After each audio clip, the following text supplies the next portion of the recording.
તૈયારી જોઈને જ ખ્યાલ આવી ગયો ને કે વરસાદ આવ્યો એટલે ગરમા ગરમ ભજીયા.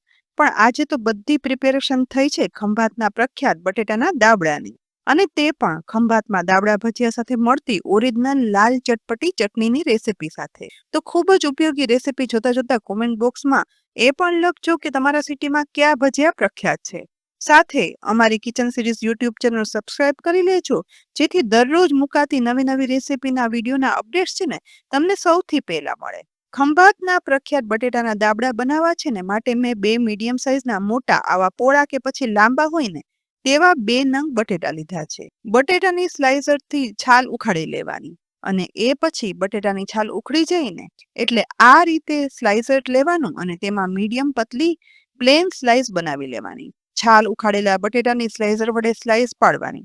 બટેટાની સ્લાઇસ છે ને તે કાળી ના પડે ને તે માટે આ સ્લાઇસર હું ડાયરેક્ટ પાણી ભરેલી ડીશમાં રાખી અને બટેટાની સ્લાઇસ પાડું છું. અહીં સ્લાઇસની થિકનેસ પણ બતાવું તો આ રીતે બહુ વધારે પતલી પણ નહીં અને બહુ થીક પણ નહીં તેવી મીડિયમ રાખવાની છે, જેથી તળવા સમયે છે ને તે બટેટાની સ્લાઇસ બરાબર તળાઈ જાય, કાચી પણ ના રહે અને મીડિયમ પતલી હોવાથી ભજીયાનો શેપ પણ જળવાઈ રહે. આ રીતે બધી સ્લાઇસ કરી લીધા પછી દાબડા ભજીયાનો સ્વાદ જે મસાલાથી આવે છે ને તેની ઓરિજિનલ રીત બતાવું.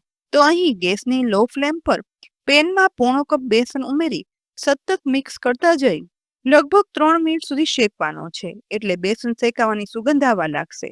બસ આવો બેસન શેકાઈ જાય અને તેનો કલર ચેન્જ ના થાય ને એટલે આ સમયે બેસનની પેનને ગેસ પરથી નીચે ઉતારી આ બેસનને ઠંડો થવા દેવાનો. એ દરમિયાન મિક્સરના ચટણીના જારમાં હું 6 થી 7 મોટી કળી લસણ સાથે 1 તીખી લીલી મરચી અને અડધો ઇંચ આદુના ટુકડા ઉમેરી બધું બરાબર પીસી લઈશ. પીસ્યા પછી પીસાયેલા આ આદુ મરચા લસણમાં ઠંડો થયેલો બેસન છે ને તે ઉમેરી દેવાનો.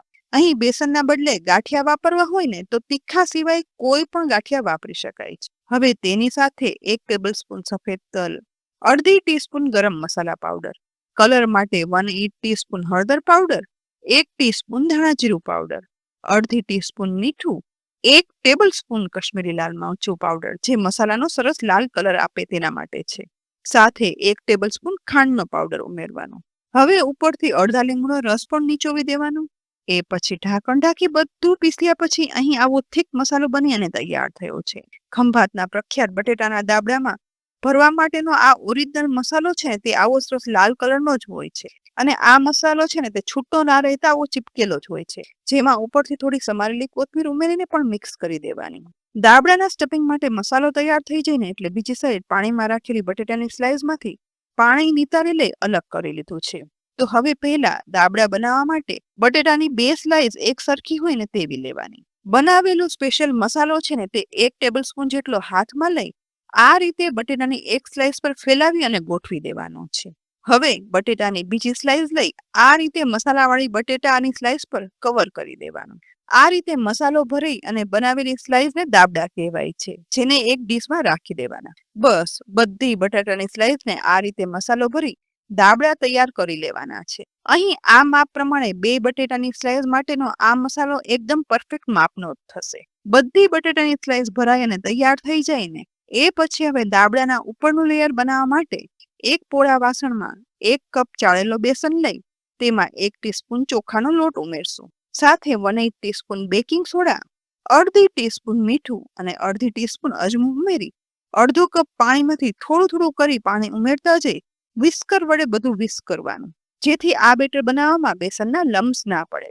અહીં અડધો કપ પાણી ઉમેરી એકદમ મિક્સ કરતા લમ્સ વગરનું બેટર તો તૈયાર થયું, પણ હજી આ બેટરની કન્સિસ્ટન્સી થોડી થીક છે, માટે આ સમયે દાબડાના આ બેટરનો કલર બ્રાઇટ બને તેના માટે 1/8 ટીસ્પૂન હળદર પાવડર ઉમેરી સાથે વધારે અડધા કપ પાણી લેતું જઈ જોઈએ એ પ્રમાણે પાણી ઉમેરતા જઈ અને મિક્સ કરી પરફેક્ટ કન્સિસ્ટન્સીનું બેટર બનાવવાનું.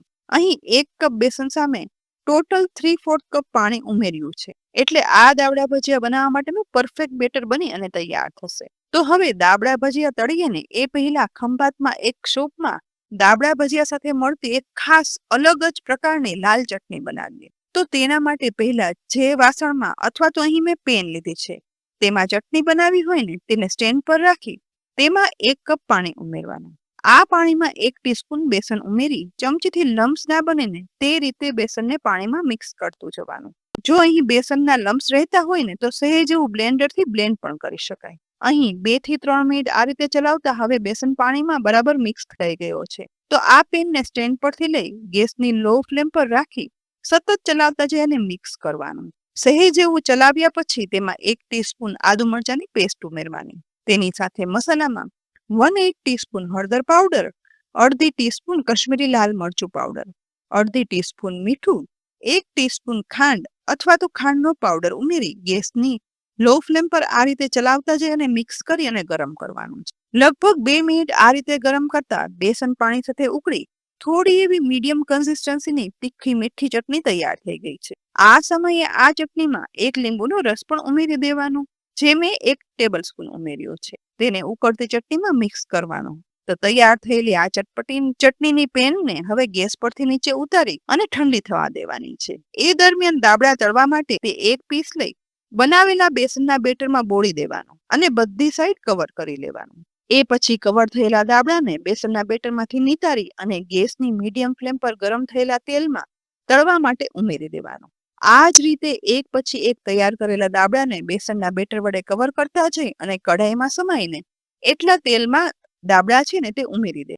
1 થી 1.5 મિનિટ એક સાઈડ તળાઈને આ દાબડા ભજીયા છે ને તે આપોઆપ ફૂલવા જ લાગશે અને ફૂલી ગોળ થઈ જશે. બસ હવે દરેક દાબડાની સાઈડ ચેન્જ કરવાની અને બીજી સાઈડ પણ તળાવા દેવાના છે.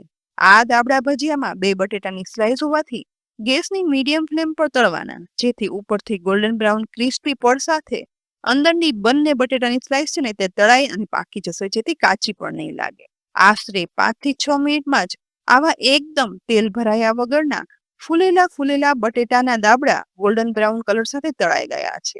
તો તેને તેલમાંથી નિતારી લેવાના અને એ પછી ઠંડી થઈ ગયેલી સ્પેશિયલ લાલ ચટણી સાથે ખંભાતના પ્રખ્યાત આ દાબડા ભજીયા પીરસી પણ લેવાના. આ રીતે બધા તળેલા દાબડામાંથી એક બટેટાના દાબડા ભજીયાને ચપ્પુ વડે કટ કરી અને જુઓ, ટુકડા કરતા જ મોંમાં પાણી આવી જાય ને તેવા સ્પેશિયલ લાલ મસાલા સાથે બટેટાનું બંને સાઈડ લેયર અને ઉપરની સાઈડ બેસનનું એકદમ ફૂલેલું ક્રિસ્પી પડ એટલે ખંભાતના પ્રખ્યાત દાબડા બની અને તૈયાર છે.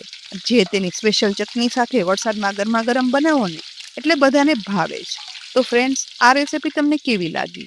ઓરિજિનલ ખંભાતના પ્રખ્યાત દાબડાની આ રેસીપી ખરેખર ઉપયોગી જ છે. ખંભાતના પ્રખ્યાત દાબડા ભજીયાની આ ઓરિજિનલ અને ઉપયોગી રેસીપી છે. તો આ રેસીપીને જરૂરથી શેર કરી દેજો.